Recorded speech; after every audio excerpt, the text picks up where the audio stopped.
नमस्कार, आप देख रहे हैं सिटी पोस्ट लाइव और मैं हूं दीपक शर्मा। मोदी के मित्र अडानी से मिल रहा आतंकियों को पैसा, माले महासचिव दीपांकर भट्टाचार्य ने सनसनीखेज खुलासा किया है पटना आकर। सीपीआई-एमएल माले के राष्ट्रीय महासचिव दीपांकर भट्टाचार्य ने पटना में आकर एक ऐसा खुलासा कर दिया है जिससे पूरे देश की राजनीति में बवाल मचना तय माना जा रहा है। दीपांकर भट्टाचार्य ने पटना में पत्रकारों से बातचीत में कहा है कि प्रधानमंत्री नरेंद्र मोदी के मित्र गौतम अडानी से आतंकियों को पैसा जा रहा है। ऐसे समय में जब पहलगाम हमले के बाद पूरे देश में गुस्सा है और सरकार पर कड़ी कार्रवाई करने का भारी दबाव है, तब इस बयान को मोदी सरकार पर एक बड़ा हमला माना जा रहा है। दीपांकर ने कहा है कि अडानी के मुंद्रा पोर्ट पर जो लगभग 3000 किलोग्राम ड्रग्स बरामद हुई है वह लश्कर-ए-तैयबा के आतंकी फंडिंग से जुड़ी है। एनआईए की ओर से सुप्रीम कोर्ट को भी यह जानकारी दी गई है कि अडानी के मुंद्रा पोर्ट पर 2988 किलोग्राम हीरोइन जब्ती लश्कर-ए-तैयबा के आतंकी फंडिंग से जुड़ी है। इसकी कीमत 22,000 करोड़ के आसपास बताई जा रही है। माले महासचिव ने कहा कि मोदी जी पूछते थे कि आतंकियों के पास पैसा कहां से आ रहा है, तो अब तो पता चल गया कि पैसा कहां से आ रहा है। पैसा अडानी के पोर्ट से आ रहा है और जिस कस्टम अधिकारी को इस पूरे नेक्सस की जानकारी थी उसकी हत्या कर दी जाती है ताकि इस पूरे नेक्सस का खुलासा न हो सके। दीपांकर भट्टाचार्य ने कहा कि कड़ा एक्शन लेने के बजाय पीएम मोदी चुनाव प्रचार के लिए बिहार आते हैं, वे सिर्फ चुनाव करते रहते हैं। हम आपको सुनाते हैं कि दीपांकर भट्टाचार्य ने क्या कुछ कहा। हमला हुआ तो आज भी देश के लिए बहुत बड़ा सवाल,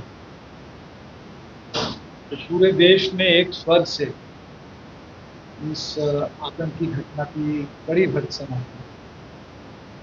सबसे पहले या मेरे ख्याल से सबसे ज़्यादा कश्मीर में सड़क पर बाहर आकर के लोगों ने विरोध किया।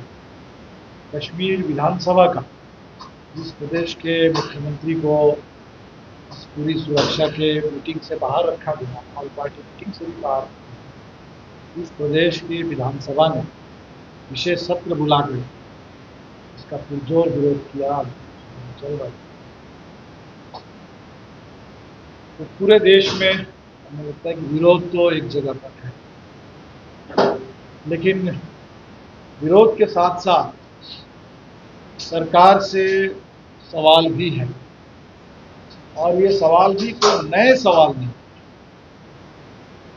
जब नरेंद्र मोदी गुजरात के मुख्यमंत्री थे और मनमोहन सिंह देश के प्रधानमंत्री थे, उस समय मुख्यमंत्री नरेंद्र मोदी प्रधानमंत्री से आतंकवाद के मामले में जो सवाल पूछा करते थे, वही सारे सवाल आज भी पूरे देश के सामने मोबाइल, उन्हीं सवालों का जवाब आज भी देश पूछा।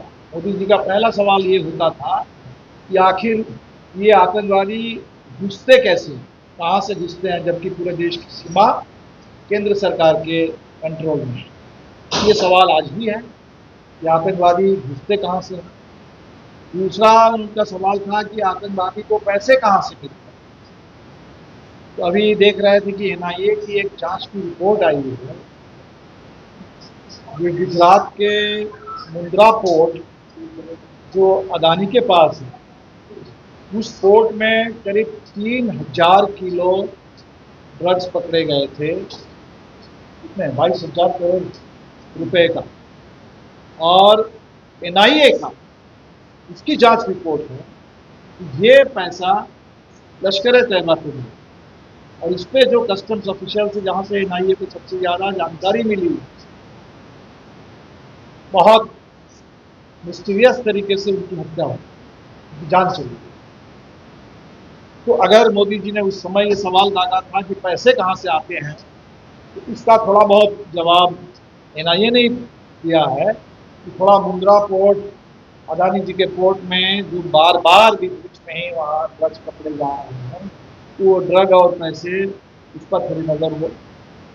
उस समय वो पूछते थे कि भाई इनको सुरक्षा क्यों नहीं मिल रही है। और इस बार वही सवाल है कि आखिर 2000 जहाँ पर्यटक हैं, वो भी कश्मीर जैसा पूरा एक केंद्र शासित इलाका है, जहाँ सबसे ज़्यादा शायद पूरे देश में पर स्क्वायर किलोमीटर अगर आप बीएसएफ, सीआरपीएफ, आर्मी सबकी गिनती करें तो सबसे सघन उपस्थिति सेना की, पैरामिलिट्री की, वो कश्मीर में है। जैसे शायद इस समय पाकिस्तान में भी होगा। तो सबसे सघन जहाँ सेना और पैरामिलिट्री की उपस्थिति है, जहाँ की पूरी कानून व्यवस्था, सुरक्षा व्यवस्था सीधे तौर पर केंद्र सरकार के पास है, जहाँ का यूनिफाइड कमांड वो एलजी मनोज सिन्हा के नेतृत्व में है, जहाँ अभी 7-8 अप्रैल को ही सुरक्षा का जांच करने के लिए अमित शाह गए थे। इस मीटिंग से वहाँ के मुख्यमंत्री को बाहर रखा गया और मीटिंग के बाद अमित शाह ने कहा था कि सब कुछ ठीक है यहाँ।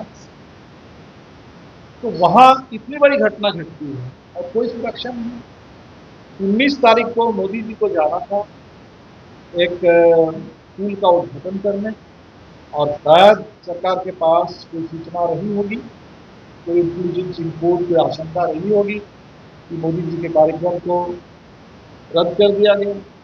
तो अगर सरकार के पास कोई ऐसी सूचना थी, सुरक्षा को लेकर के कोई संदेह था, तब तो और ज़्यादा सवाल बनता है कि ऐसी स्थिति में जहाँ 2-2 हजार लोग पर्यटक और उनके लिए कोई सुरक्षा नहीं। उसको सुरक्षा में चूक क्या कहा जाए? सुरक्षा का कुछ था ही नहीं। कुछ हो, उसमें कुछ गड़बड़ी हो तो उसको आप चूक कहेंगे। यहाँ तो सुरक्षा व्यवस्था नादारद है। ये बहुत बड़ा सवाल है, उसका कोई जवाब अभी तक ऑल पार्टी मीटिंग में भी जवाब नहीं है। ऑल पार्टी मीटिंग में तो हम लोगों को बुलाया तक नहीं बुलाया, और बड़ा हमको सुन करके हैरानी हुई कि देश के सामने जब इतना बड़ा संकट है तो वैसे में कह रहा है कि भाई कम से कम 5 एमपी वालों को बुलाएं। माले के पास सिर्फ 2 सांसद हैं, इनको बुलाएंगे। 1984 में तो 2 सांसद भाजपा के पास भी। ये सांसदों की संख्या देख करके ऑल पार्टी मीटिंग करना इतने बड़े सवाल को लेकर के, जहाँ देश की सुरक्षा, आम लोगों की जान, इसकी बात हो रही है, तो हमें तो लगा कि सरकार की गंभीरता में कमी है और अभी भी कोई जवाब नहीं है।